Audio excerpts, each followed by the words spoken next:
भागलपुर जिले में रविवार को नीट यूजी प्रवेश परीक्षा कड़ी सुरक्षा व्यवस्था के बीच शांतिपूर्ण ढंग से संपन्न हुई। जिले के कुल 15 परीक्षा केंद्रों पर लगभग 5000 परीक्षार्थियों ने परीक्षा में भाग लिया। परीक्षा को निष्पक्ष और कदाचार मुक्त बनाने के लिए जिला प्रशासन पूरी तरह सतर्क रहा।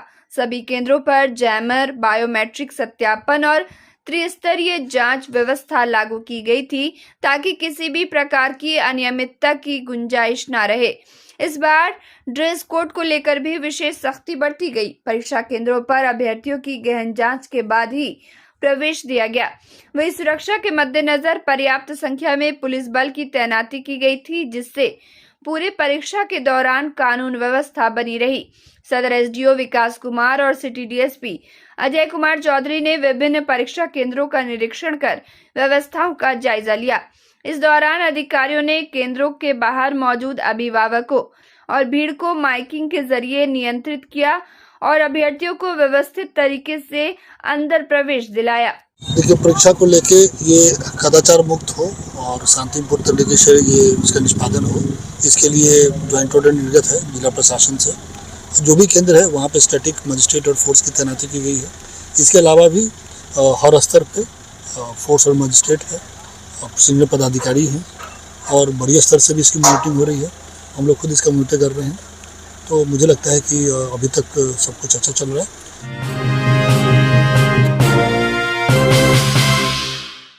बांका जिले के चक्काडीह गांव में चोरी के शक को लेकर हिंसक झड़प का मामला सामने आया है, जिसमें एक ही परिवार के 3 लोग गंभीर रूप से घायल हो गए। जानकारी के अनुसार ट्रक चालक मणिकांत यादव के घर में चोरी की घटना हुई थी। इसके बाद उन्होंने कमल किशोर यादव के परिवार पर संदेह जताया। आरोप है कि इसी विवाद के चलते मणिकांत यादव अपने 4-5 साथियों के साथ पहुंचे और हमला कर दिया। बताया जा रहा है कि कमल किशोर यादव का पुत्र संजीव यादव, उसका भाई धर्मवीर यादव और मां सोनी देवी एक शादी समारोह से लौट रहे थे। इसी दौरान रास्ते में उन्हें घेर कर संजीव यादव पर चाकू और फरसा से हमला कर दिया गया। बीच बचाव करने पहुंचे धर्मवीर यादव और सोनी यादव को भी मारपीट कर घायल कर दिया गया। घटना के बाद घायलों ने बांका थाना को सूचना दी, लेकिन परिजनों का आरोप है कि पुलिस समय पर मौके पर नहीं पहुंची और पहले इलाज कराने की सलाह दी। इसके बाद सभी घायलों को स्थानीय अस्पताल ले जाया गया, जहां से डॉक्टरों ने बेहतर इलाज के लिए जवाहरलाल नेहरू मेडिकल कॉलेज अस्पताल मायगंज रेफर कर दिया। फिलहाल तीनों घायलों का इलाज मायगंज अस्पताल में चल रहा है और उनकी हालत स्थिर बताई जा रही है। पुलिस मामले की जाँच में जुटी है।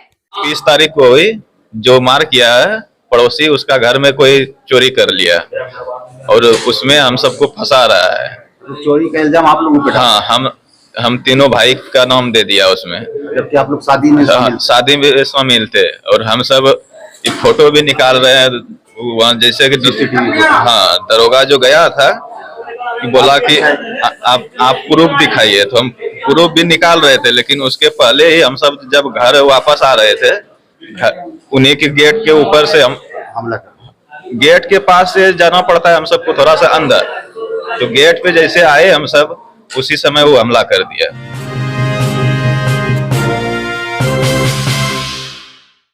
भागलपुर में आइसो पर्व चैप्टर की ओर से एक निजी होटल में साइंटिफिक प्रोग्राम का आयोजन किया गया, जिसमें शहर के कई वरिष्ठ चिकित्सकों और स्वास्थ्य कर्मियों ने भाग लिया।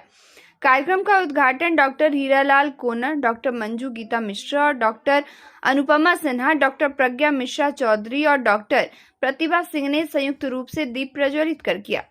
कार्यक्रम को संबोधित करते हुए डॉक्टर हीरालाल कोनर ने बताया कि आइसो पर्व की शुरुआत पटना से हुई थी और आज ये संस्था देश के 27 जिलों में सक्रिय रूप से कार्य कर रही है। उन्होंने कहा कि संस्था का मुख्य उद्देश्य मातृ एवं शिशु स्वास्थ्य के प्रति जागरूकता फैलाना और सुरक्षित गर्भावस्था को बढ़ावा देना है। वहीं डॉक्टर प्रतिभा सिंह ने गर्भवती महिलाओं के स्वास्थ्य को लेकर अहम सुझाव देते हुए कहा कि गर्भावस्था के शुरुआती चरण से ही नियमित रूप से डॉक्टर की निगरानी में रहना बेहद जरूरी है। इससे जटिलताओं से बचाव संभव होता है और मां एवं शिशु दोनों का स्वास्थ्य सुरक्षित रहता है। उन्होंने बताया कि आइसो पर्व के माध्यम से महिलाओं को जागरूक करने के लिए लगातार अभियान चलाया जा रहा है। इस दौरान कार्यक्रम में उपस्थित चिकित्सकों ने मातृ स्वास्थ्य पोषण, प्रसव पूर्व जांच और सुरक्षित डिलीवरी से जुड़े विभिन्न विषयों पर विस्तार से चर्चा की। कार्यक्रम में शहर के कई डॉक्टरों और स्वास्थ्य कर्मियों की भागीदारी रही। हमारा आउटरीच प्रोग्राम्स होता है जिसमें कि हम गांव की महिलाओं तक जाना चाहेंगे और इन बातों को बताना चाहेंगे। ऐसे सरकार की तरफ से भी आजकल बहुत प्रयास हो रहे हैं। हमारी आशा बहनें हैं, हमारी एएनएम्स हैं, हमारे स्वास्थ्य मित्र हैं जो कि जगह जगह पर सभी चीजों के बारे में जागरूकता पैदा करते हैं। सबसे बड़ी चीज है जागरूकता। अगर हम सही जागरूकता पैदा करेंगे तो हम इन सब चीजों पर काबू कर पाएंगे। और में चैप्टर खुलने से फायदा क्या है, तो वो चीज देखिए, अगर मान लीजिए हम कोई भी चीज अगर शुरू करते हैं दिल्ली में, मुंबई में, तो उससे क्या होता है कि सभी पेरिफेरल एरियाज को फायदा नहीं होता है। अब जैसे ये जो है आइसोपाथ, ये पटना में बॉर्न हुआ, लेकिन अगर हम भागलपुर में या दरभंगा में उसका चैप्टर खोलते हैं तो यहाँ के डॉक्टर्स को हम लोग ट्रेन करते हैं, एजुकेट करते हैं, तो जो पेरिफेरल एरियाज के जो पेशेंट्स हैं उनको बेनिफिट होगा।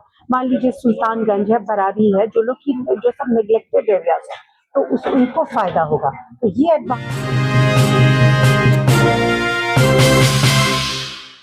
भागलपुर में कांग्रेस जिलाध्यक्ष प्रवीण सिंह कुशवाहा के निधन के बाद शोक की लहर है। कन्नौज में हुए भीषण सड़क हादसे में उनकी मौत हो गई। यह हादसा आगरा लखनऊ एक्सप्रेस वे पर उस समय हुआ जब उसकी कार डिवाइडर से टकराकर अनियंत्रित हो गई और दूसरी ओर से आ रही गाड़ी से भिड़ गई। हादसे के बाद स्थानीय लोगों और पुलिस की मदद से उन्हें कन्नौज मेडिकल कॉलेज ले जाया गया, जहां प्राथमिक उपचार के बाद गंभीर हालत को देखते हुए कानपुर रेफर कर दिया गया। परिजन उन्हें कानपुर ले जा रहे थे, लेकिन रास्ते में ही उनकी हालत बिगड़ गई और अस्पताल पहुंचने पर डॉक्टरों ने उन्हें मृत घोषित कर दिया। देर रात उनका पार्थिव शरीर भागलपुर स्थित कांग्रेस भवन लाया गया, जहां बड़ी संख्या में नेताओं और कार्यकर्ताओं ने नम आंखों से उन्हें श्रद्धांजलि दी। उनके अंतिम दर्शन के लिए समर्थकों की भीड़ उमड़ पड़ी। उनके निधन पर राहुल गांधी ने गहरा शोक व्यक्त करते हुए कहा कि प्रवीण सिंह कुशवाहा एक निष्ठावान और संघर्षशील नेता थे, जिनकी कमी पार्टी को हमेशा खलेगी। प्रवीण कुशवाहा अपने संघर्षशील स्वभाव के लिए जाने जाते थे। वे अक्सर कहा करते थे कि वे फ्रंट फुट पर खेलते हुए संघर्ष में विश्वास रखते हैं। उन्होंने 4 बार विधानसभा चुनाव लड़ा।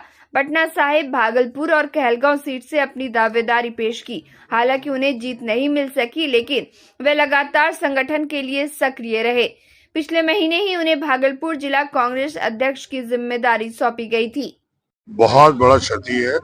आपको बता दें, ये बहुत ही अच्छे कांग्रेस के वर्कर्स रहे हैं, चुनाव भी लड़े हैं, और ये जिला अध्यक्ष होने के नाते हम लोग को ये गौरव था कि इस बार भागलपुर में मजबूत होगी कांग्रेस। ये बहुत लगे हुए थे।